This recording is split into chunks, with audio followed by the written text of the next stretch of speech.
tous les matins, vous le savez, nous sommes donc ensemble jusqu'à 9h. 446e jour de guerre en Israël. Un nouveau missile tiré par les Houthis cette nuit vers l'État hébreu. Les alertes, en tout cas, ont retenti dans la nuit dans tout Israël. Et pour en parler, revenir aussi sur l'actualité politique, nous sommes avec la journaliste israélienne Myriam Shermer, journaliste analyste politique, notamment pour le site i24 News. Bonjour Myriam.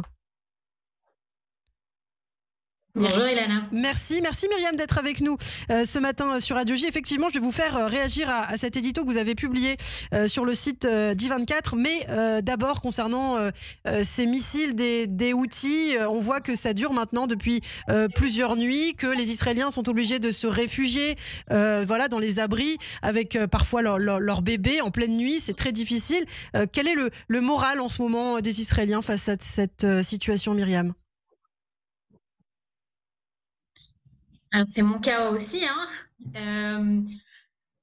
J'ai envie de vous dire, une fois, deux fois, trois fois, c'est vrai que le centre de le centre du pays et Tel Aviv en particulier, qui est particulièrement visé par ces attaques de Houthis, est relativement, je dis bien relativement épargné depuis le début de la guerre. C'est plutôt le nord et le sud qui prennent en général ce genre de tir. Et là, le mouvement terroriste proxy iranien yéménite a cette capacité, pour l'instant, à déjouer ou en tout cas à faire rendre la vie difficile aux défenses aériennes israéliennes et donc effectivement à précipiter des centaines de milliers, voire 1 million d'Israéliens pendant plusieurs nuits d'affilée dans leurs abris à des horaires très difficiles, effectivement, avec des jeunes enfants, etc.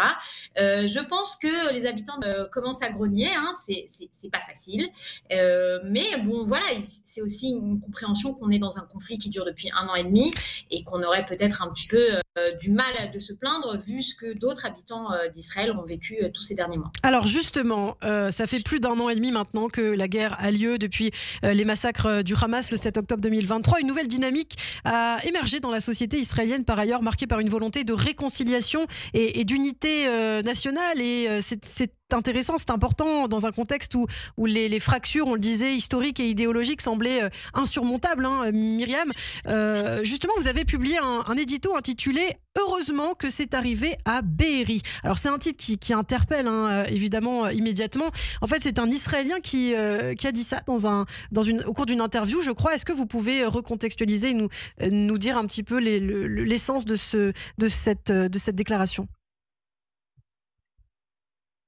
Voilà, c'est pas ma phrase, il faut bien le dire.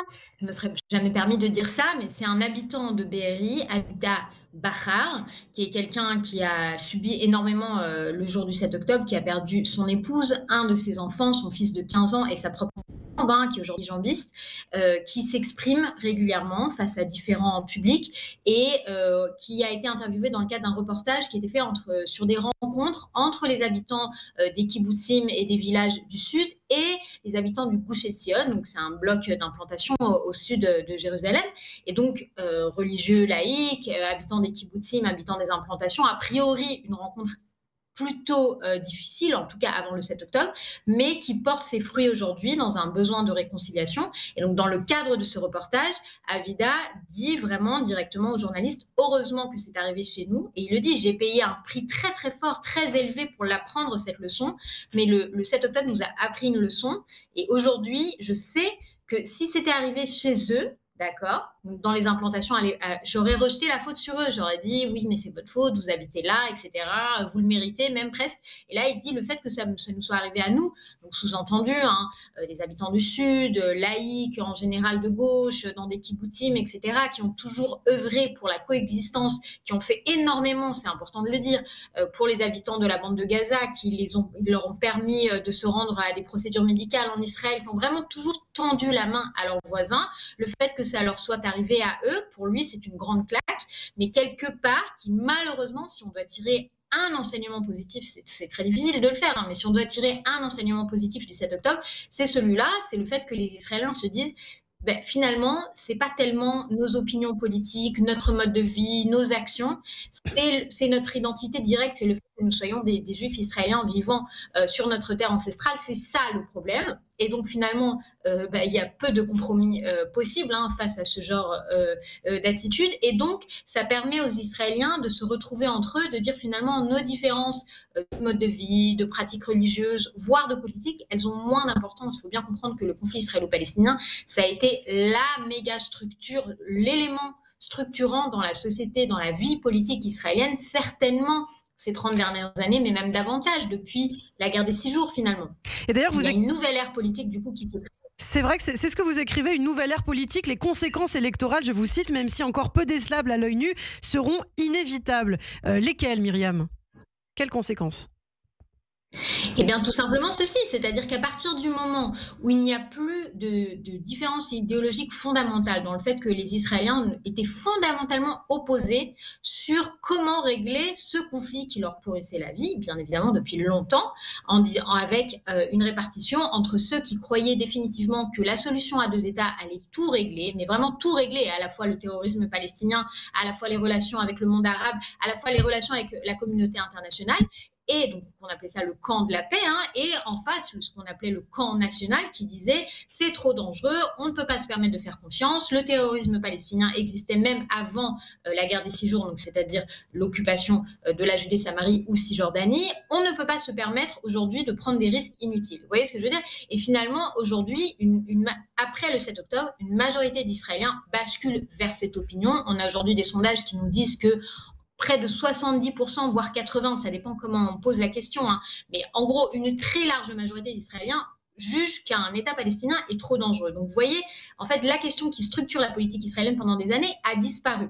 Donc, qu'est-ce que ça fait? Ça fait qu'aujourd'hui, une très large majorité d'Israéliens, et quand je fais un correspondant avec la Knesset, c'est-à-dire 90 députés peut-être, voire même 100, sont d'accord en fait sur les grandes lignes aujourd'hui qui définissent la politique israélienne. Effectivement, les grandes lignes, donc fermeté sécuritaire, service militaire, engagement pour l'État, cohésion sociale et collectivité. Alors toutefois, il y a quand même des fractures historiques qui demeurent, les tensions notamment entre Ashkénazes et séfarades. Ça c'est intéressant, puis on va parler après du service militaire, Myriam.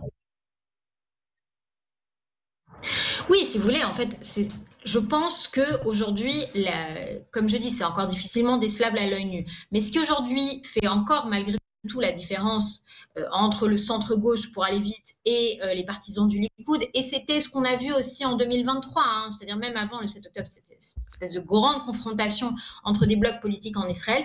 À mon sens, ça vient surtout de cicatrices du passé et pas tellement de questions politiques, parce que dans le fond, encore une fois, si vous faites des sondages et vous demandez aux Israéliens est-ce qu'il faut, par exemple, le système judiciaire, l'appareil judiciaire, ils vont vous dire oui. D'accord, il y a des différences de nuances, comment il faut le faire, etc. Mais en fait, les différences politiques, elles sont minimes.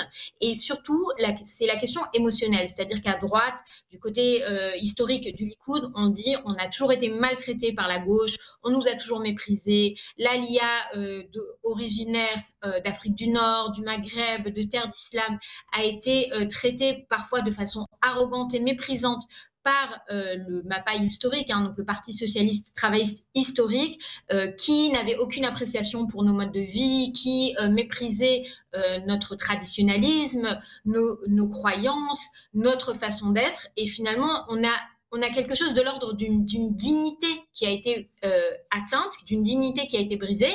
Et donc aujourd'hui, dans une espèce de dialogue de sourds, où quand la gauche ou le centre-gauche dit à la droite on a peur de votre réforme, on a peur que ça nous enlève des droits, ce que la droite entend, c'est de toute façon, vous nous avez jamais laissé gouverner, vous avez jamais respecté notre volonté démocratique, on se fait toujours traiter de fachos, quoi qu'on fasse, alors ça nous est un peu égal vos peurs. Vous voyez ce que je veux dire? C'est-à-dire qu'on est dans un dialogue de sourds qui, je pense, peut se régler si on traite le problème à sa source, c'est-à-dire une réconciliation en disant l'ancien parti travailliste peut présenter ses excuses de façon très symbolique en disant effectivement on a maltraité la droite israélienne, c'est vrai, avançons ensemble à partir de maintenant. Alors très rapidement sur le service militaire, c'est vrai qu'aujourd'hui une grande majorité d'Israéliens sont évidemment pour que ça soit un service obligatoire pour tous, pour les ultra-orthodoxes notamment. Vous y êtes favorable, Myriam, évidemment?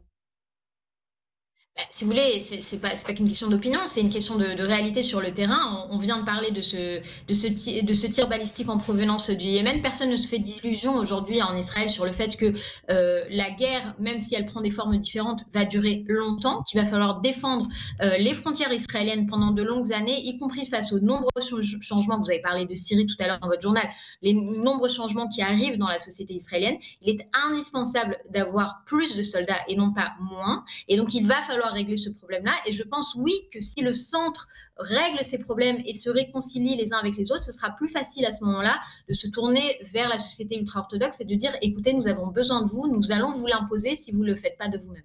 Eh bien, merci beaucoup, Myriam Shermer. Merci, c'est très clair. On peut vous retrouver évidemment sur vos réseaux sociaux, sur votre compte Twitter, également Instagram. Et on vous invite à lire aussi vos éditos sur i24 News. Merci infiniment et à très bientôt.